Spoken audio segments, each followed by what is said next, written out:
সবকিছু বুঝলাম ভাই, কিন্তু আপনার প্যান্টের এখানে তালা কেন ভাই? এটা এটা এটা খুলতে পারবেন, সমস্যা নাই, ঠিক আছে? এই দেখেন অলরেডি আমি খুলে ফেললাম, দেখছেন? এটা হচ্ছে ফর্মাল ব্ল্যাক প্যান্ট, যেটা আমাদের কখনো স্টক আউট হয় না। 1 লক্ষ পিস অলরেডি করা আছে, কোনো প্যারা নাই।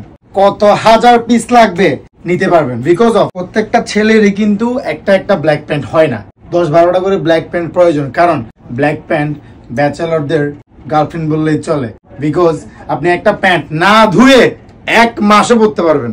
কোনো দিকে প্রবলেম হবে, একটু পানি নিবেন, মনে করেন মুছে দিবেন, শেষ। কারণ ভাই আমরাও কাটায় আসছি, সো এগুলা কোনো ম্যাটার না। এই যে খুলে ফেললাম, আবার যদি ইচ্ছে করে লাগাই ফেললাম, দ্যাটস ইট। ব্ল্যাক প্যান্ট প্রচুর আছে, প্রচুর ক্লাসি, এবং কি প্রোডাক্টও খুবই খুবই রিজনেবল প্রাইস, একেবারে পানির দাম বললেই চলে। চলে আসেন ইনবক্সের সাইজ হবে 28 থেকে 38 পর্যন্ত।